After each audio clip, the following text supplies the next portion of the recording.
Morning sewing friends. Do you ever do that thing where you make something and then it doesn't quite look like you thought it would, then you don't know if you're going to wear it or not, and then you don't know what to wear? Well, I've been sewing a dress for an afternoon tea party. It's called Sew Liberated, and I've got myself in a bit of a muddle, so I need your help to decide what to wear, but also I'm going to share all the deets with you of what I've made, so hopefully giving you some inspiration of things to make too.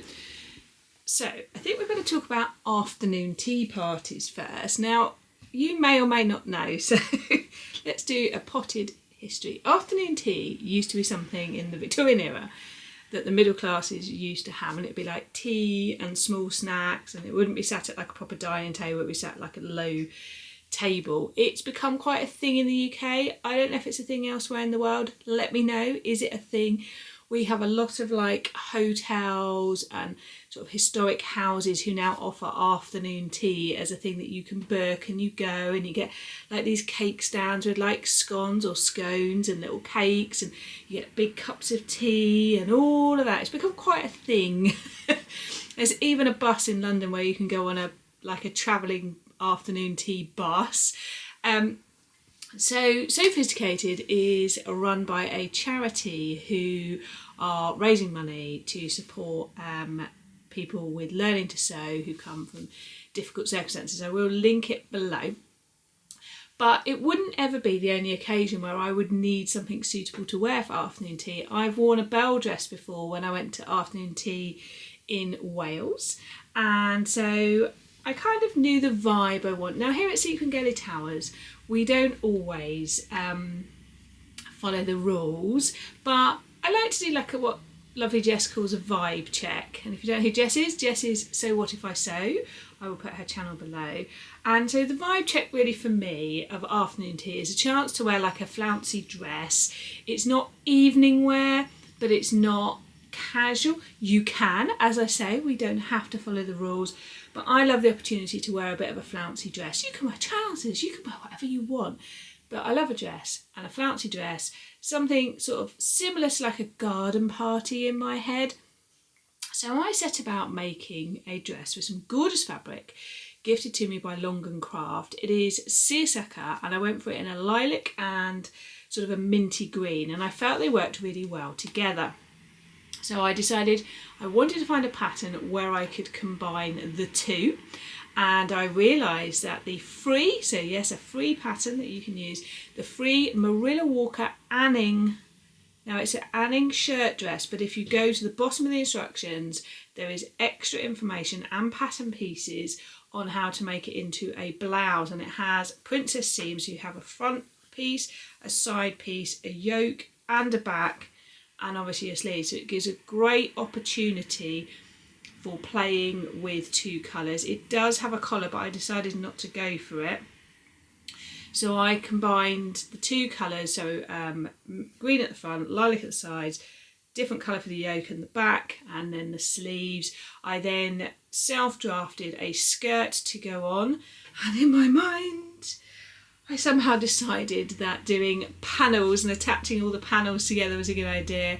That was a lot of sewing, so I cut strips of the lilac and the green equal width, stitched them all together to make a big skirt, gathered it, and then attached it to the blouse.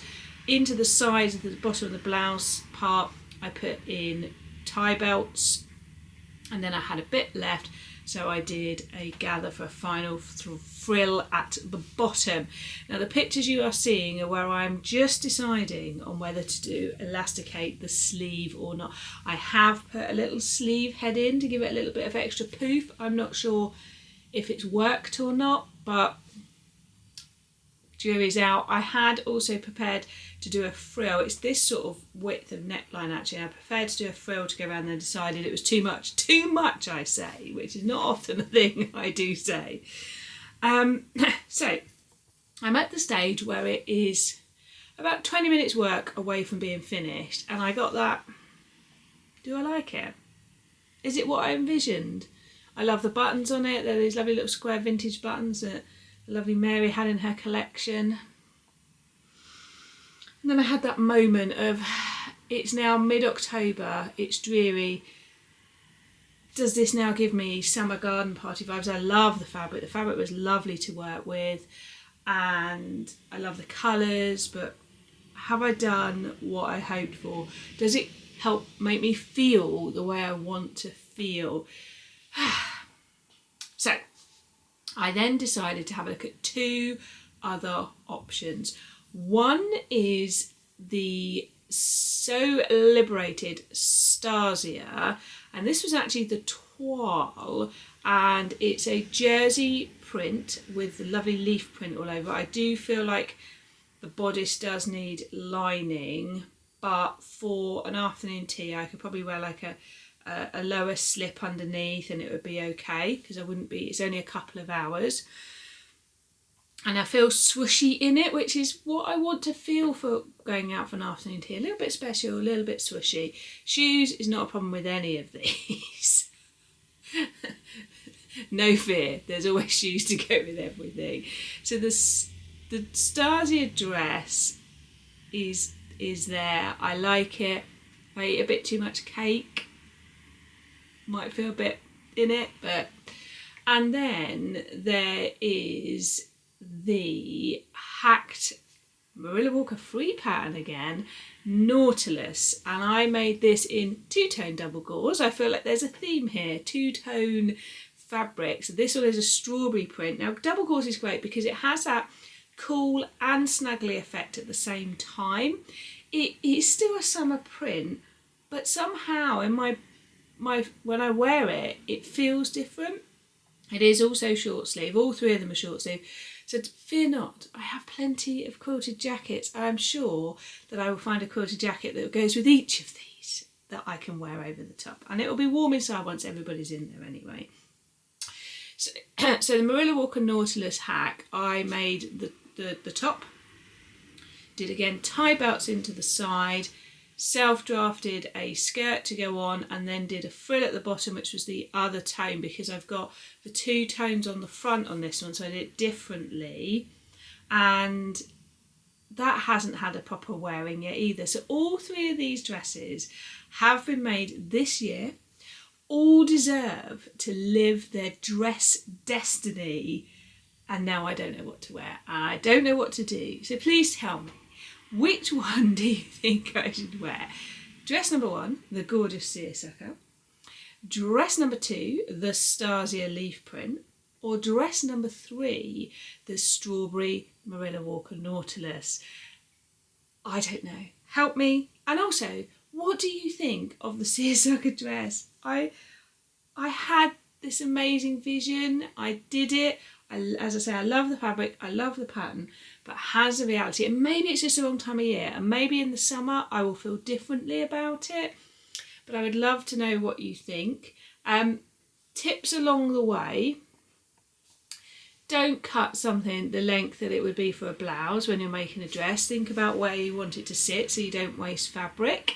And I had a really big long think about the type of buttons I wanted, because I found these gorgeous green ones but they disappeared in, and actually you need something for a bit of definition down the front. The front placket is stitched down because obviously you've got a skirt, so you're never going to really need to unbutton that. It's wide enough neck to go over your head. The other thing that I had to do is, because of the original design with the collar, and in the pattern it designs a back, tells you to bind the back. Didn't want that because it would be on show, so I actually hacked a little curved placket bit to add into the back so that there was a placket all the way round. And because it was seersucker, I avoided pressing it as I went because it would make it grow. So I finger pressed, but I didn't press with an iron. And now that I've stitched it all together, I can do a little bit of pressing here and there, but because of the nature of the fabric, same with double gauze, so two of the fabrics that I've used in these dresses, minimal pressing because it will make them grow. You lose the natural texture. You could use one of those little rollers. They're great for a little bit of pressing when you need a bit of sharpness, finger pressing, but the second you get a heavy hot iron on there, it will flatten out the design and you'll lose that integrity of the texture that you get. So here we are, stuck. I have Wednesday, Thursday, Friday, Saturday. I'm going on Saturday, so 3 days before I go to decide. Please leave your comments. Let me know. If it's after that day, you can still tell me what you think, because they still need to get worn at another time. If you are thinking about entering the Sew Sophisticated challenge, the challenge date to put your dress or afternoon tea bag, fascinator, trousers, whatever it is you make, is Sunday the 19th. And you put it on Instagram. I'll put the picture here for you, and anybody can take part. You don't have to be going to the event. You could be anywhere in the world as far as I'm aware as well. Please include that. And as long as it's something you haven't shared before, then you can share it. So I obviously will be putting up the lilac and green one, because the other two have been shared before. So even if it doesn't get worn at the event, it was sewn for an afternoon tea, and that's the challenge, is something that you would use or wear at an afternoon tea. So it can be a bag, it can be a fascinator, as I say. So I look forward to hearing your comments, and in a future video I will share with you what I wore. If you want to follow me on Instagram, you can see there sooner what I wore, because I often share my outfits on the day. Catch you again soon.